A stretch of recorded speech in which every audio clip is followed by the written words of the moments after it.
சிவாய நம. திருச்சிற்றம்பலம். அப்பர் அருள் நெறிமன்ற அன்பர்கள் அனைவருக்கும் அன்பான வணக்கங்கள். இன்றைய நன்னாளிலே அபிராமி பட்டர் அருளி செய்த அபிராமி அந்தாதியின் 70வது திருப்பாடல் சிந்திப்பதற்கு திருவருளும் குருவருளும் கூட்டியுள்ளது.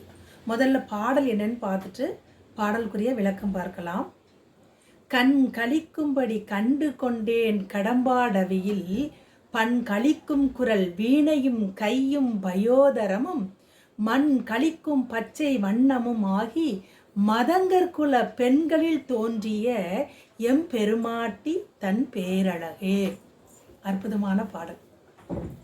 அன்னை வெவ்வேறு வடிவம் கொண்டு வெவ்வேறு நாமம் கொண்டு கொள்வதே உயிர்களுக்கு திருவருள் வழங்குவதற்காகத்தான் இல்லையா? அப்படி அன்னை வெவ்வேறு வடிவம் கொண்ட அந்த வேடங்களில் ஒன்று சியாமளா வடிவம். பச்சை நிறத்தில் அன்னை காட்சி தருவாள், மதுரை மீனாட்சி அம்மனை போல.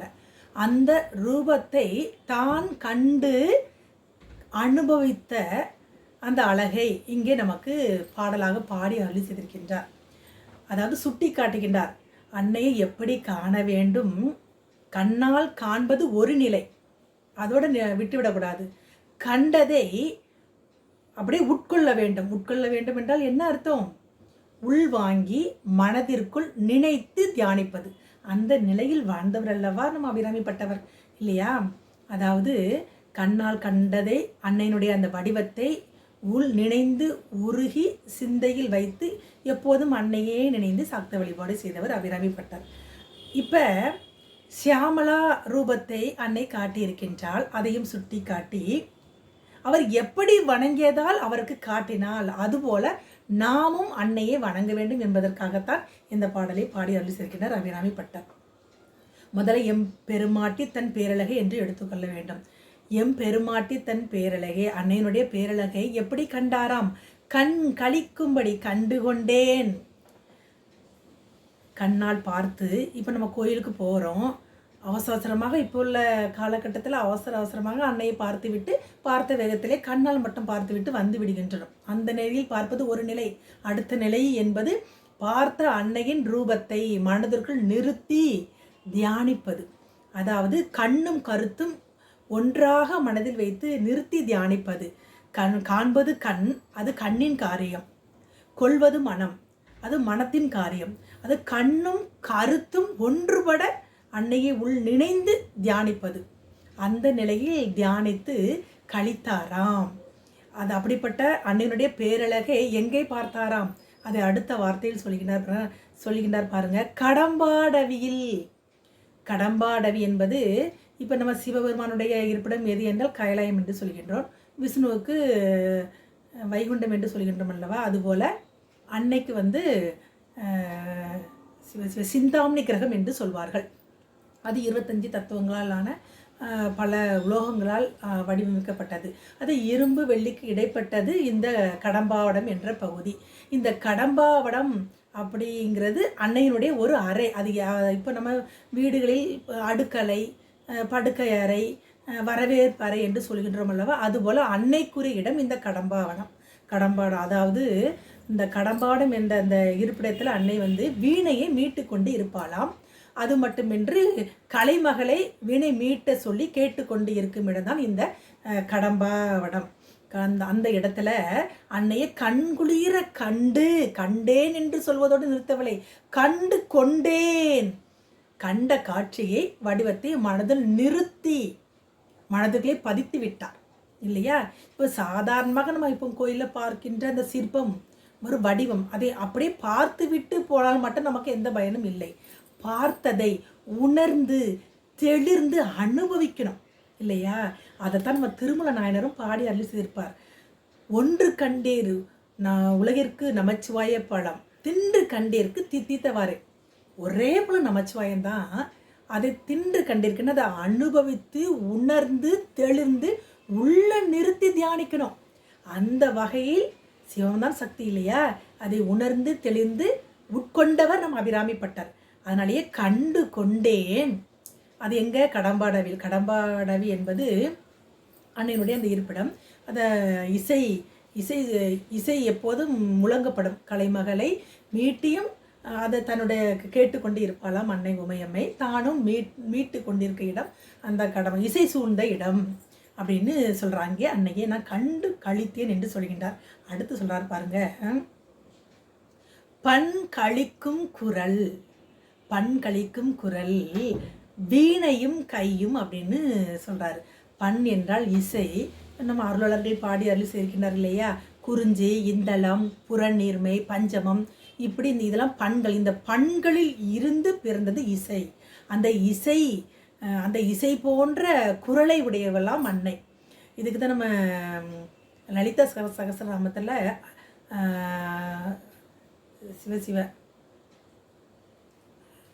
அதாவது யார் சொல்லியிருப்பா, சௌந்தரிய லகரி, சௌந்தரிய லகரியில் நம்ம சங்கராச்சாரியர் வந்து பாடி அருள் செய்திருப்பார்.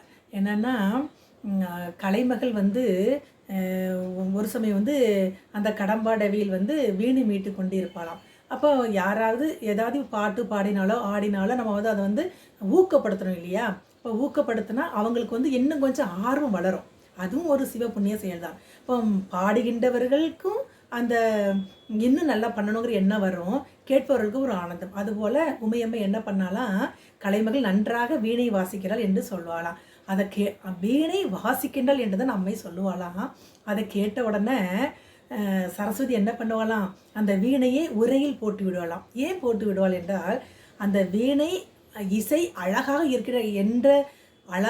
இருக்கின்றது என்ற அந்த குரலை கேட்டதுமே அந்த குரல் அத்துணை இனிமையாக இருக்கின்றதாம். இப்போ இந்த வீணை மீட்டுவதை விட அன்னையின் குரல் இனிமையாக இருந்ததாம். அதை கேட்டதும் அவளுக்கு வெட்கம் வந்து அந்த வீணையை உரையில் போட்டு விடுவாராம். இதே சௌந்தர லகரியில் நம்ம வந்து சங்கராச்சாரியர் வந்து பாடி அருள் சேர்ப்பார். அப்படி அத்துணை பண் இசை, பண் என்றாலே பலவித பண்கள் நாம் இப்போ வந்து திருமுறையில் படிக்கின்றோம், அருளாளர்கள் அருள் செய்திருக்கின்றார்கள். அந்த பண்ணின் இசையை விட அற்புதமான இனிமையான குரலாம் அன்னையினுடைய குரல். அது மட்டுமின்றி அடுத்து சொல்றார் பாருங்க, வீணையும் என்று குறிப்பிடுகின்றார். வீணையும் என்று ஏன் குறிப்பிடுகிறார் என்று பார்க்கும்போது, அனைத்து வகை இசை கருவிகளிலும் மேலானது வீணை இல்லையா. ஏன்னா அந்த வீணை என்பது 1000 நரம்புகளால் ஆனது. அப்போ இந்த வீணையை நரம்பை மீட்டும் போது பாடவும் செய்ய வேண்டும், மீட்டவும் செய்ய வேண்டும். அப்படி அற்புதமாக மீட்டக்கூடிய வல்லவள். அப்போ அந்த வீணையை அப்படி அந்த வீணையோட அந்த பார்க்கும்போது கலைஞானம் பிறக்கும் பார்க்கின்றவர்களுக்கு. அபிராமிப்பட்டர் பார்த்தார் இல்லையா, கலை என்பது இருவகை, சொல்லால் வருவது, கையால் வருவது. சொல் என்பது வாக்கினால பல, அதாவது என்ன சொல்றது, சொற்பொழி வாற்றுவது, பல புராண கதைகள் சொல்வது, வாக்கினால் வாயால் பேசுவது, பாடுவது எல்லாமே. கை என்பது சிற்பம் செய்வது, சித்திரம் வரைவது, இதெல்லாம் நம்ம வந்து வீணை மீட்டுவது. இப்படி வாக்கினால் செய்கின்ற, வாயால் செய்கின்ற அந்த கலையையும் கையால் செய்கின்ற கலையும் தரவல்லவள் யாரு, உமையம்மையை. இந்த நிலையில் காண்பவருக்கு அத்துணை கலைஞானமும் கிடைக்குமாம். அதைத்தான் இங்கே பதிவு செய்கின்றார். அதை பதிவு செய்வதற்காகவே நம்ம அபிராமிப்பட்டர் என்ன சொல்கின்றார், வீணையும் என்று குறிப்பிடுகின்றார். அடுத்து சொல்றார் பாருங்க, கையும், வீணை என்று முடித்து விடவில்லை, கையும். அப்போ இந்த வீணையை மீட்டும் போது நாதம் கிளம்பும், அந்த நாதத்திலிருந்து ஒளி கிளம்பும். அந்த ஒளியை கேட்கும் போது நமக்கு என்ன கிடைக்கும், ஆனந்தம் கிடைக்கும் அல்லவா. அப்படி இசை சூழ்ந்த இடத்துல அந்த வீணையை மீட்டும் கைகளில், அதாவது கேட்பவர்களுக்கு ஆனந்தத்தை தரவல்லவள், அனைத்து கலைஞானத்தையும் தந்து ஆனந்தத்தையும் தரவல்லவள் என்ற ஒரு குறிப்பை தான் இங்கே வைத்திருக்கின்றார். இதே நம்ம வந்து திருப்புகளையும் நம்ம படிச்சிருப்போம். அருணகிரிநாதர் பாடி அருள் செய்திருப்பார்.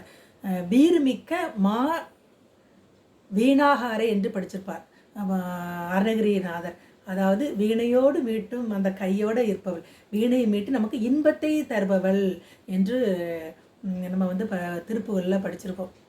அதுபோன்ற வீணையும் கையும் இப்படி இனிமையான குரலோடு வீணையை கையில் ஏந்தி மீட்டி நாதத்தை எழுப்பி தன்னை நினைந்து அந்த கண்டு கழித்து உள்ளே நிறுத்தும் அன்பர்களுக்கு, அருளாளர்களுக்கு ஆனந்தத்தை, இன்பத்தை தரவல்லவள் அப்படிங்கிற ஒரு குறிப்பை தான் இங்கே வந்து நமக்கு பதிவு செய்கின்றார்.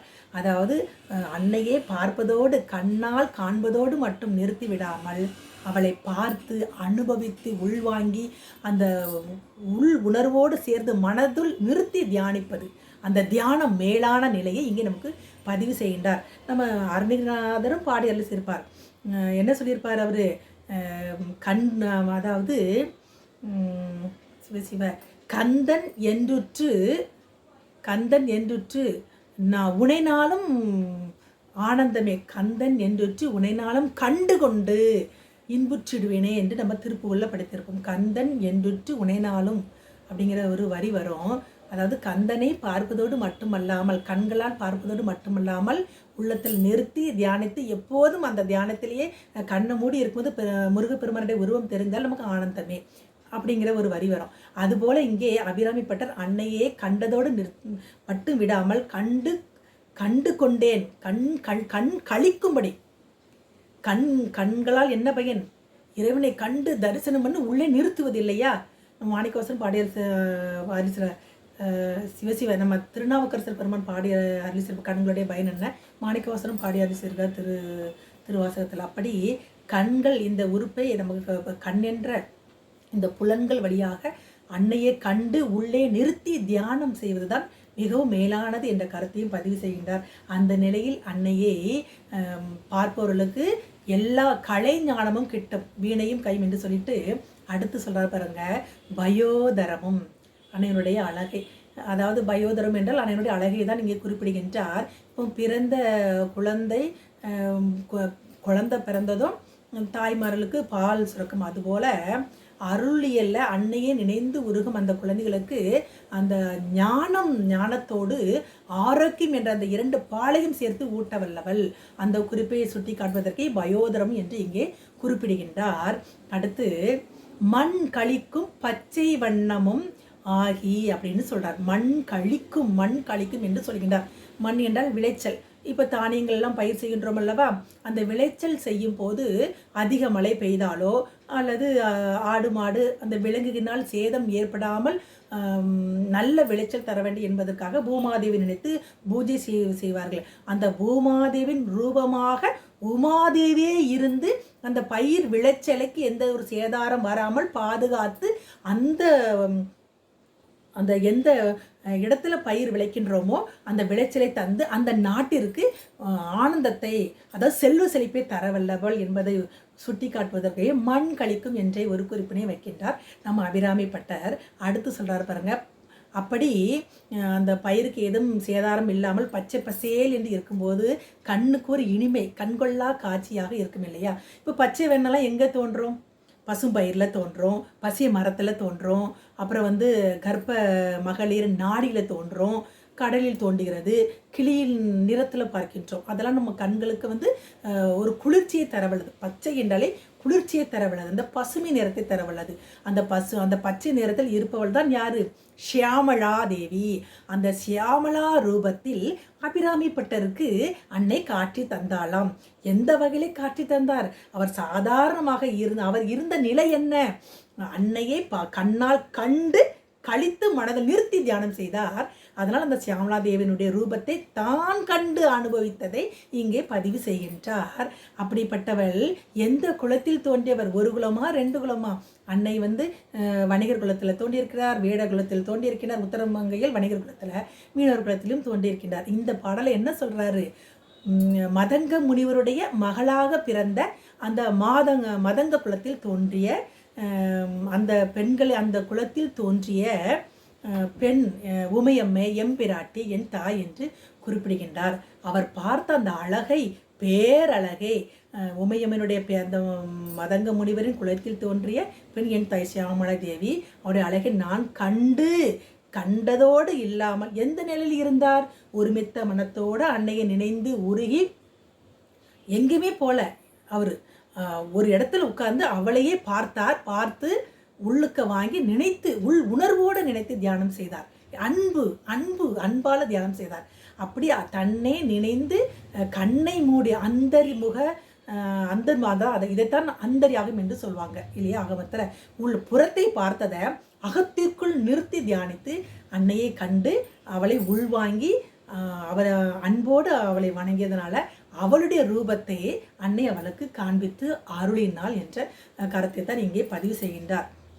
அதாவது காண்பதோடு விட்டுவிடாமல் அதை மனதோடு சேர்ந்து பொறுத்து அப்படியே மனதில் பசுமரத்தாணிகளை பதிந்து படம் பிடித்து நம்ம வணங்க வேண்டும் என்ற குறிப்பை தான் நமக்கு பதிவு செய்கின்றார். இப்போ நம்ம கோயிலுக்கெல்லாம் போகின்றோம், நிறைய சிற்ப சிலையை பார்க்கின்றோம்.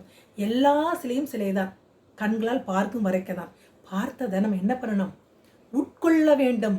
உட்கொள்ள வேண்டும் என்பது உள் வாங்க வேண்டும். இப்போ உதாரணமாக கற்கண்டு படிகாரம் இரண்டும் ஒன்று தான், ஒரே மாதிரி தான் இருக்கும்.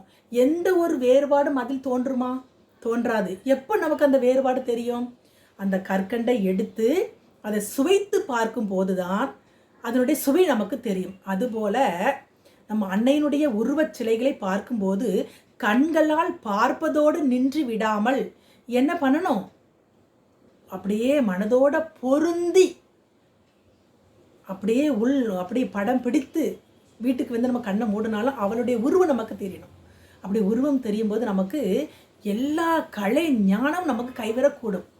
அதை உணர்த்துவதற்காகத்தான் வீணையும் கையும் என்ற குறிப்பையெல்லாம் இங்கு நமக்கு அனுபவித்ததை உணர்ந்ததை ஆன்மாக்களாகிய நாமும் உணர வேண்டும் அல்லவா?